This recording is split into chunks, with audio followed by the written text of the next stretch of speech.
So my dispatcher called this past week and told me he had a truck broke down in West Memphis that was headed to Fort Worth, and could I go get his unit and deliver it. So when I got there, the truck was only about 3 miles from a Chevrolet dealership. So we towed him on a strap to the dealer, and then I took his trailer and delivered it in Fort Worth. On the way back, I called him and asked him what was going on with his truck. He said it was going to take him 3 weeks to get him in. So I decided to come back through, pick that driver up, and go get my Gooseneck and come back and get his truck and tow him back to Indiana where he could have it with his local trusted mechanic, and he would be at home and could actually have a little better chance to figure things out. I've been broke down more than a few times myself, and I couldn't tell you how many people's came and got me off the side of the road. So if you ever do see a driver needing help, do your best to help them out, because I tell you, it sure does come back around. Hey guys, I am in Illinois today. It is Tuesday afternoon.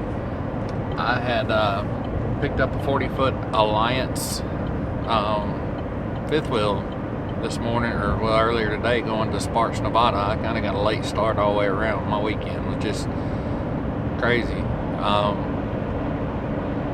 I planned on getting this thing out there on Thursday, but it's kind of looking a little bit more like Friday morning if the weather doesn't hold me up. I did get a chance to glance at the weather, and it did look like it could possibly get a little sketchy, but hopefully it won't be nothing too bad. Yeah, I'm about to stop here in a few minutes and get dinner, and then I'll see how far I'll make it tonight, and maybe I'll have time in the morning before I take off to do a walk around.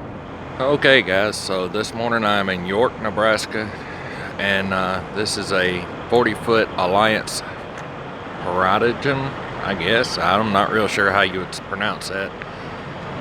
And it's just super nice trailer. I was going to walk around and look it over again.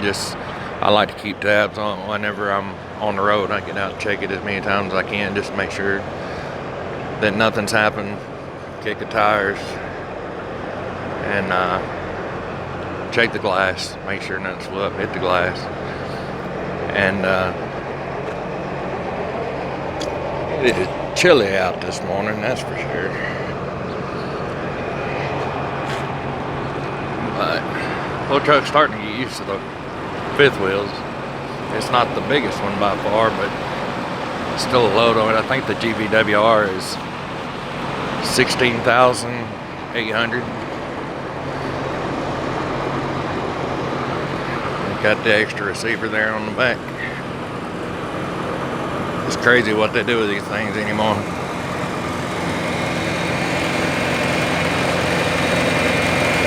Well, I'm gonna finish up and get on the road.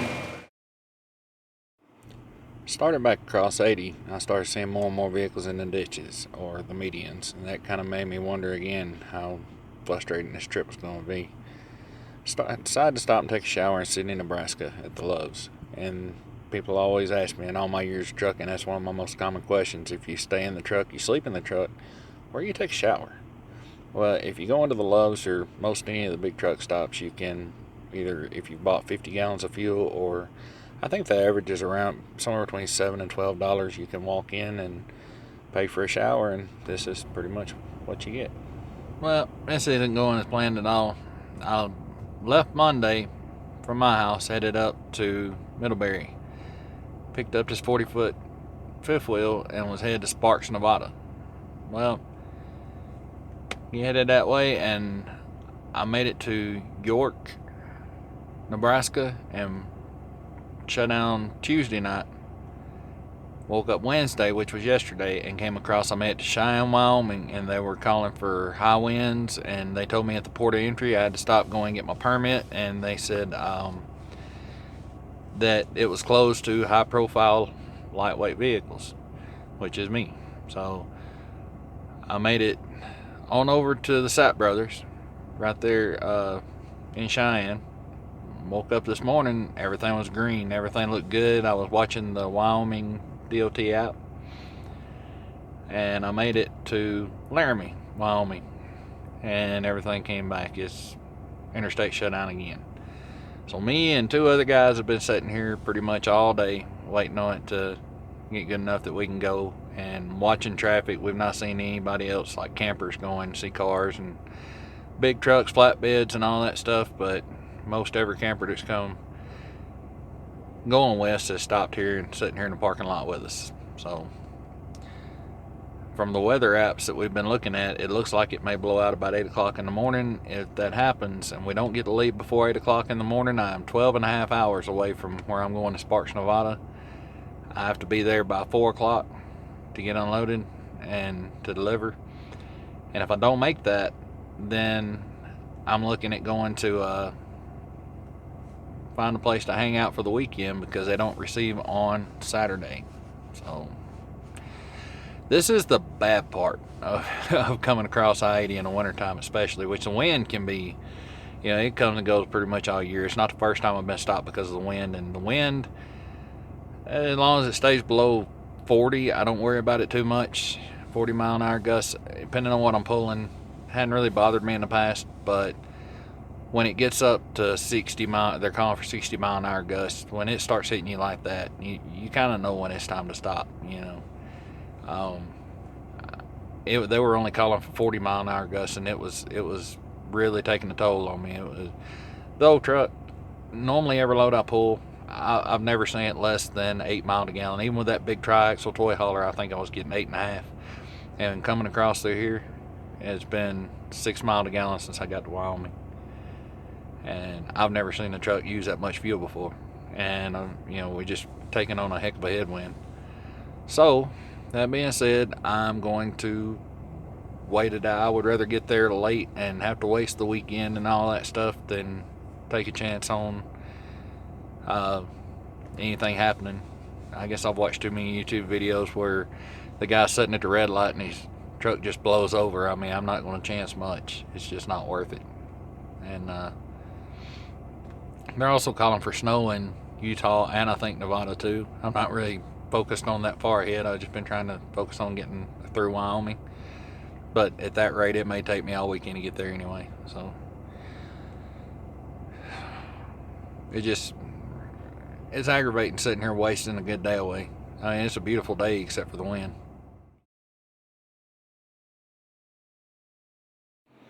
I was going to wait until daylight to leave, but whenever I saw that the weather restrictions had lifted, the wind restrictions had lifted off I-80 and the interstate was back open to high-profile, low-weight vehicles, I figured I better go ahead and go while I had a chance.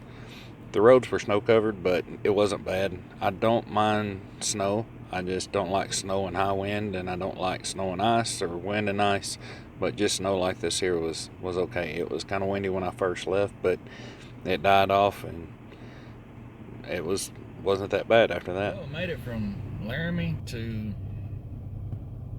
Rawlins, Wyoming. And at first, yesterday I sat all day because of the wind, and today, or early this morning, the wind restrictions lifted, the interstate was open with slick spots. So I take off, and the wind was pretty rough when I first left, but it died off, and by the time it died off, the road got a little sketchy, but it wasn't undoable. It was still good. It was just wondering which way it's going to go from there. But now the sun's up, and I think everything will go good. But it still put me to where, unless I can talk them into taking this unit tomorrow, it looks like I'm going to be sitting somewhere for the weekend. So that's never a good thing. The roads were good the rest of the way out of Wyoming and on into Utah. I got into Utah. I went in and stopped at a rest area, stretched my legs, and take in some of the scenery. Then decided to get on through Salt Lake City, and finally decided I was going to stop in, I think it's Thule, Utah for the night. The roads were dry. Everything was good. There was moisture on the roads in spots, and I didn't want to take a chance on that freezing up. It was supposed to get really cold, so I decided to wait it out till the next morning. So I left Thule about 6:30 Saturday morning and made my way on across Utah and through Nevada. I called the dealer that I'm delivering to, and they said they couldn't receive the unit until Monday morning. So at this point, I'm just taking my time, soaking up the scenery, and trying to recoup some of that fuel mileage I lost in that headwind in Wyoming. So I guess you saw I'm unloaded.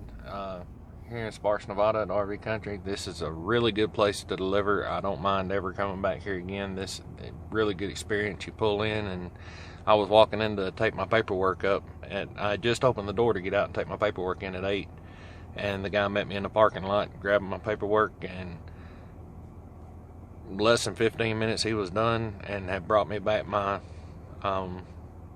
signed copies, and I got those turned in. Less than 20 minutes I was out of here. And now with being Christmas time, I'm gonna start heading back across to the house, go home for Christmas, and then get wound up and go get another one probably after Christmas, or maybe even after the first of the year. But I hope everybody watching has a Merry Christmas and Happy New Year's, and we'll see you again in the next video. Thanks for watching. Well, that's not good, but I kind of wanted to slide it in here on this video. It's the second time I've ever seen that light. First time it was a faulty EGT sensor that was covered under warranty, and let's see what it is this time. And if you don't know what I'm doing on this, it's the auto sync. Push this button 4 times and it brings up this menu, and you hit next, you hit current DTCs. Maybe I didn't touch it right. P11D3. Now, I did already look that up, and it shows to be a NOx sensor issue. Not sure what I'll do about that. That's one reason I want to go ahead and get this in this video, is if it gives any more trouble. I'm in New Mexico right now. If it gives any more trouble on the way home, then I would be able to kind of clue you guys in on the fix and all that stuff. But for right now, I'm going to hit clear DTCs, and when I hit that, light should go off, and it did. And now we're just going to start driving and see, does it come back on. If it does come back on, I will clue you guys in the next video. If it does not come back on, because I've read that sometimes, you know, on the L5Ps they come on and you clear it and you don't really have any more issues, and sometimes it just continually is a problem. But I'll keep you guys updated.